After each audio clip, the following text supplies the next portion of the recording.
He was the visionary of some of America's most iconic motorcycles.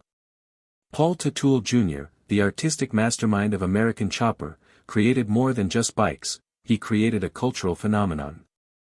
But beneath the sparks and steel was a family war that cost him everything: his business, his tranquility, and even his relationship with his father. Was the cost of fame too great? And has the pain ever truly healed? We'll retrace his early life, his rise with OCC, the fiery feud with his father, the lawsuits, and the painful truth about where things stand today. If this kind of story touches your heart, if you're someone who cares about truth, responsibility, and speaking up for the voiceless, please like this video, subscribe to our channel Spark Science, and share it with someone who should hear it. Let's get started. Most kids in the mid-1980s spent their afternoons riding bikes, watching cartoons, or playing Nintendo. But Paul Teutul Jr.'s childhood was cut from a very different mold. Only 12, while his peers were swapping baseball cards, Paul Jr. was walking a broom across the oil-splashed floors of Orange County Iron Works, his father's fabrication shop. The air in the workshop burned fiercely hot, sparks cascaded from welding torches, and grinders pounded against the steel walls. For Paul Jr., this was not punishment, it was the start of his education, a crash course in hard work that few children his age would ever get. Even before then, Paul Jr. had been fascinated with the metal world. He would accompany his father to job sites, rummaging through small pieces of steel the workers had discarded. While others looked at trash, young Paul looked at potential. He would collect those abandoned pieces and mold them into small sculptures. They weren't polished or refined, but they showed something impressive, a design sense. Cold steel transformed by the hands of a boy just out of grade school became art. These small sculptures suggested a mind that was capable of noticing beyond the everyday, an ability to take raw material and make it significant. When Paul Jr. reached 14, he was long gone from sweeping floors and was welding, barely a gangly teenager's first welding attempt. Older men holding the welding torch got the notice of the young ones in the shop, skilled men who might have been doing the work for 20 years. They were all suspicious at first, speculating that this was against the boss's son, but they welcomed him, not very graciously at times, into the fold, with a position they knew quite well the kid was highly talented. In steadiness of hand, clear vision, and a complexion of twice times more age in the making. But getting under Paul Teutul Sr. is not a bed of roses. The senior had extremely tight specifications when it came to toughness, at times brutally, with the belief that there were not only mistakes, but failures. Failing here was not negotiable. Paul Jr. learned firsthand how severe the punishment handed out by Sr. was, if he made a wrong step. Sr. would not wait until a quiet, private moment, he would speak loudly and most often, give Paul Jr. full-throated scolding to the whole crew. A few employees would whisper it as unfair. Sr. had regulations for giving no one breaks on his son. But by Sr.'s reckoning, that would make him stronger, pressure makes steel, and he would forge steel in his son, too. Public persecution of the pen may hurt, but it also shaped part of Paul Jr.'s character. Whenever his father would dismiss what he proposed or would shout at him for even a small error, Paul Jr. had these choices: shrink back or push forward. Push forward again, and thus he did. He continued to view mistakes not as weaknesses, but as chances to improve. Covering up the scolding under a workbench, he attempted it once more. Resilience was his nature over time.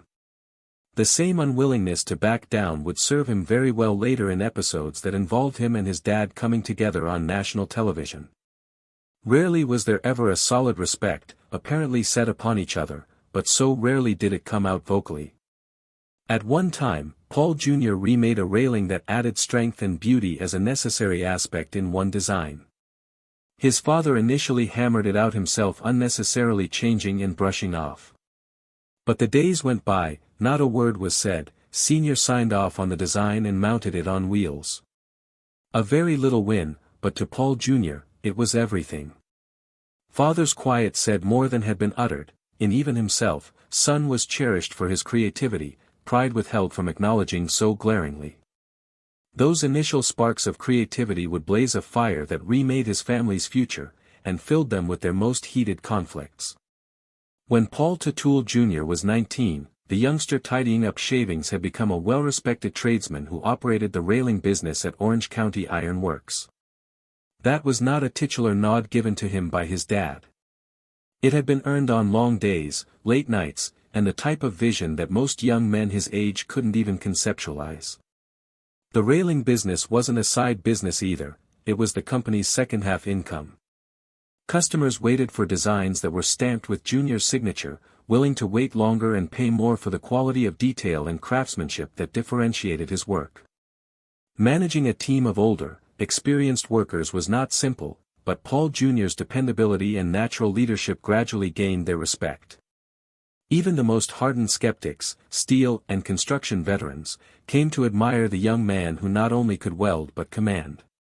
But Paul Jr. was not content. He had learned railings, staircases, and the structural beauty of ironwork, yet something within him yearned more. He felt trapped, as if his imagination was penned within same old forms and functional constraints.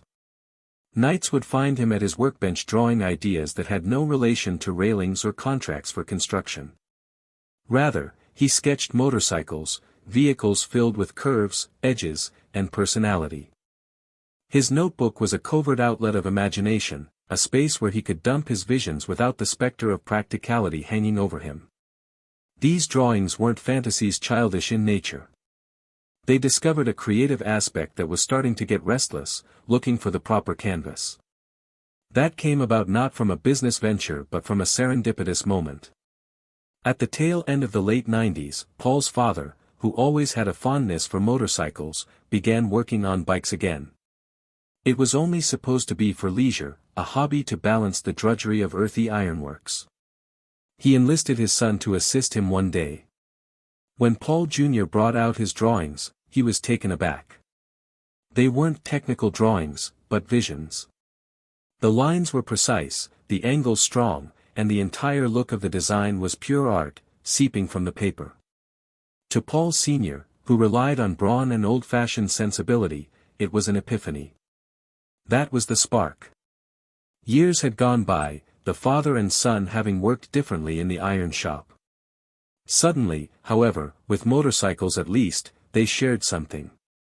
Paul Sr. supplied the muscle, the old-time grit, and the iron discipline. Paul Jr. supplied the detail, the artistry, and a new vision. It was a marriage of strength and finesse, and it wasn't long before it would be the cornerstone of one of the United States' most iconic custom bike shops. In 1999, the firm Orange County Choppers was established. Approximately $175,000 of seed capital had been cobbled together from earnings of the Orange County Iron Works. But the division of ownership was not divided down the middle, 80% was Paul Sr.'s, and Jr. received 20%. Initially, it was an irrelevant detail. It did not cross their minds to consider contracts and percentages then. Those were days of father and son making bikes in a frigid basement with hardly any equipment to bring the work to completion. They worked with what they didn't have through sheer determination. Their first big construction was a chopper the guys called True Blue, and 4 very long, tough months were spent on it. Long nights in the garage, welding forever, paint jobs that took an eternity with all those sanded blemishes. And it turned out to be a bike that could make it onto the cover of a magazine. Blue paint with white flames and straight lines that commanded respect and wonder wherever it appeared. Everyone was amazed when they brought it to Daytona in 1999. No amateur garage hobbyists constructed this one. This was builders' work, and folks began to sit up and pay attention. But the early years were brutal. Their shop was tiny and cold in winter, and the machinery malfunctioned nearly as frequently as they attempted to use it. Suppliers demanded cash up front, and it was a genuine fight to extract cash. Paul Jr. used to work between 18 hours a day, even sleeping on the couch of the shop just so he was on time. Everyone's tempers were always flaring, the fights that occurred between father and son were never done for the cameras. This was genuine, bred out of survival and stress.